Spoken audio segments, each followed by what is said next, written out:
Welcome to the Runner's Fundamentals program. This is a 10-part series. We're going to cover everything you need to know to get started as a runner successfully and without pain. Now, this is going to apply to you if you've never run before, if you're just getting off the couch and getting started, or if you've been running for a while. We always want to go back to the introduction. Always want to go back to the basics. That's what the masters are. They're just excellent at the basics. Now, we're going to cover a lot in this series. We're going to cover, are your feet strong enough to run, strength training foundation, shoe choice, running form, plyometrics, how to scale, how to think about competition, how to add volume safely. There's a lot of stuff we're going to cover in this series, and each part is going to have a different thing that's going to hit home. So what I want you to focus on is going through this and understanding that running is not just a one-time thing. It's not just a, oh, I've got this perfect thing I just stay and do. There are different contexts for running. If you're running fast, if you're running slow, you're running on safe terrain, you can see if it's soft, if it's hard, if it's uphill, downhill, if it's trail, if it's in the city. There's a whole lot of different nuance to running. So running is a full body movement. It's something that engages everything from your feet to your head to your hands, your fingers. Everything is engaged. And so if you don't understand the process of getting this body as an integrated unit, you're not going to be able to move fluidly. So we'll cover all of this stuff as we go through it, but I do want you to understand that this is couched in a multi-dimensional aspect. It's not just that there's a one running form. It's running is a mindset you step into as you move in a elementary human movement. So if you've never thought of yourself as a runner before, that's okay. The problem is you are a runner. All humans are runners. It is part of our DNA, just like breathing and moving and standing and squatting. It is an essential movement. And just because you don't think of running as a hobby you like to do, it doesn't mean you don't have the capacity to run. One of the greatest lies that's been told to you is that running is something you choose to do. I'm a runner or I'm not a runner. Well, if you're human, you're a runner. So what I want you to think about is that the art of running is something you can learn, and it starts with being strong. So in the last portion of this first session, what we're going to talk about is, are your feet strong enough to run?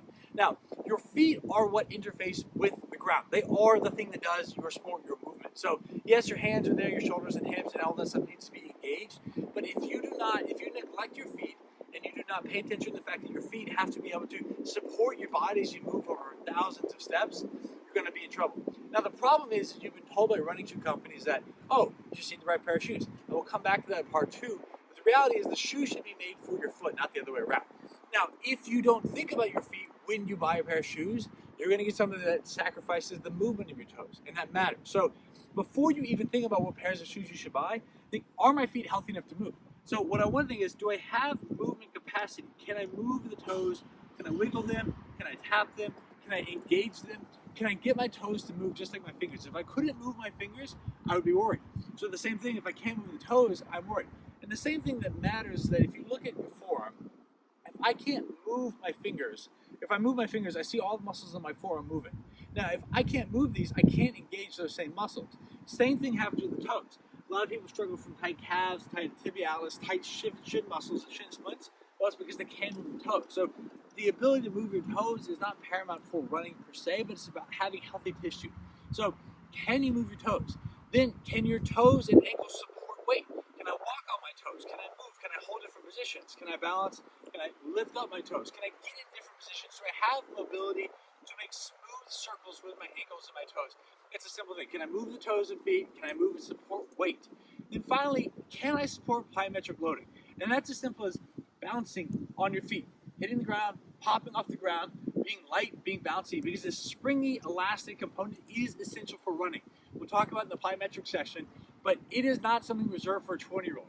Plyometrics are for everybody, whether that's just hopping left and right, back and forth, or jumping rope when you're 60 and 70, or doing full-out sprints when you're 25 and 30. Regardless, you need to be able to do plyometrics if you want to be a runner, because plyometrics are how we absorb force and reproduce it. So if you can't bounce in place on your feet for 20, 30 reps in a row without excess fatigue or feeling any pain, if you can't move your toes, you can't move your ankles, those are going to be signs you're not ready for this portion yet, so we still want to work on that strength of the feet. But if you can do those, then let's talk about how to pick shoes. We'll get to that in part two.